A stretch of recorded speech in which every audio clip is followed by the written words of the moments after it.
राष्ट्रीय राजधानी दिल्ली में अगले साल विधानसभा चुनाव होने वाले हैं। आम आदमी पार्टी सत्ता में फिर से बने रहने के लिए तैयारियों में जुट गई। आपकी ओर से दिल्ली वालों के लिए एक के बाद एक बड़े ऐलान किए जा रहे हैं। इस कड़ी में आपके राष्ट्रीय संयोजक अरविंद केजरीवाल ने शनिवार को एक और बड़ा ऐलान कर दिया। अब केजरीवाल ने दलित छात्रों के लिए बड़ी घोषणा की है। आप सरकार ने अंबेडकर स्कॉलरशिप की घोषणा करते हुए ये वादा किया है कि दिल्ली में दलित समाज का कोई भी बच्चा उच्च शिक्षा प्राप्त करने के लिए दिल्ली के किसी भी कॉलेज में जाना चाहेगा तो दिल्ली सरकार पूरा खर्च उठाएगी। दलित समाज का कोई भी बच्चा एडमिशन लेने के बाद उसका सारा पढ़ाई का खर्चा, आने जाने का खर्चा, सारा खर्चा दिल्ली सरकार वहन करेगी। इस ऐलान के दौरान अरविंद केजरीवाल ने कहा, मैं ये सुनिश्चित करना चाहता हूँ कि दलित समुदाय का कोई भी व्यक्ति उच्च शिक्षा से वंचित ना रहे। इसके लिए मैं डॉक्टर अंबेडकर छात्रवृत्ति की घोषणा कर रहा हूँ। अब दलित समुदाय का कोई भी छात्र जो दुनिया भर के शीर्ष विश्वविद्यालयों में पढ़ना चाहता है, दिल्ली सरकार छात्रों के दाखिले के बाद उनका खर्च वहन करेगी।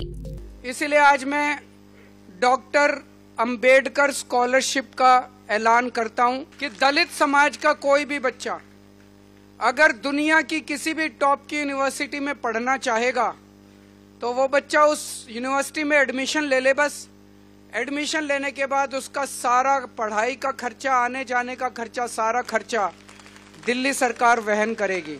अरविंद केजरीवाल ने कहा, जैसे बाबा साहेब ने देश में पढ़ाई करके 2 विषयों में पीएचडी की, उसी दौरान उनको पैसों की किल्लत हुई। आज हम आजाद भारत में सांस ले रहे हैं। आज दलित के बच्चों को पढ़ाई करने में किसी प्रकार की दिक्कत नहीं होनी चाहिए। किसी भी बच्चे को अगर बाबा साहेब भीमराव अंबेडकर के बताए हुए रास्ते पर चलना है तो हम आपका साथ देंगे। डॉक्टर अंबेडकर स्कॉलरशिप की कि किसी भी बच्चे को विदेश में आप बाबा साहब अंबेडकर के बताए हुए पदचिन्हों पे चलिए। इस दौरान अरविंद केजरीवाल ने कहा, 3 दिन पहले संसद के अंदर देश के गृह मंत्री और भारतीय जनता पार्टी के लीडर अमित शाह ने बाबा साहेब अंबेडकर का अपमान किया। उन्होंने बाबा साहेब अंबेडकर का मजाक उड़ाया। मैं खुद को BR अंबेडकर का भक्त मानता हूँ। मुझे उनके अपमान का बहुत दुख हुआ।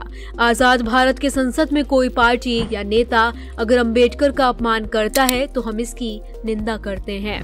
अरविंद केजरीवाल ने कहा, ऐसे में वे बाबा साहेब अंबेडकर के सम्मान में बड़ी योजना की घोषणा कर रहे हैं। उन्होंने अपनी जिंदगी में शिक्षा पाने के लिए जितने संघर्ष किए हैं उसकी हम कल्पना नहीं कर सकते। साल 1915 में उन्होंने कोलंबिया में पीएचडी की डिग्री हासिल की। आज मैं चाहता हूं कि कोई भी दलित समाज का बच्चा पैसे की कमी के चक्कर में उच्च शिक्षा प्राप्त करने में पीछे ना रहे। जिस तरह से बाबा साहब अंबेडकर ने विदेशों में पढ़ाई करके एक नहीं 2 डबल पीएचडी करी, 2 डॉक्टरेट हासिल की, लेकिन आज हम आजाद भारत में सांस ले रहे हैं। आजाद भारत में किसी बच्चे को फॉरेन यूनिवर्सिटी में पढ़ने की दिक्कत नहीं होनी चाहिए। बता दें कि इससे पहले केजरीवाल ने बुजुर्गों के लिए संजीवनी स्वास्थ्य योजना का ऐलान किया था। इसके तहत 60 साल से ज्यादा उम्र के सभी नागरिकों का मुफ्त में इलाज होगा। इसमें कोई लिमिट या श्रेणी नहीं है। दिल्ली में आम आदमी पार्टी की सरकार बनने के बाद ये योजना लागू होगी। वहीं महीने की शुरुआत में केजरीवाल ने महिला सम्मान योजना का ऐलान किया था। इसके तहत दिल्ली की 18 साल से अधिक उम्र की महिलाओं को हर महीने 1000 रुपए, जबकि चुनाव जीतने के बाद 2100 रुपए मिलेंगे।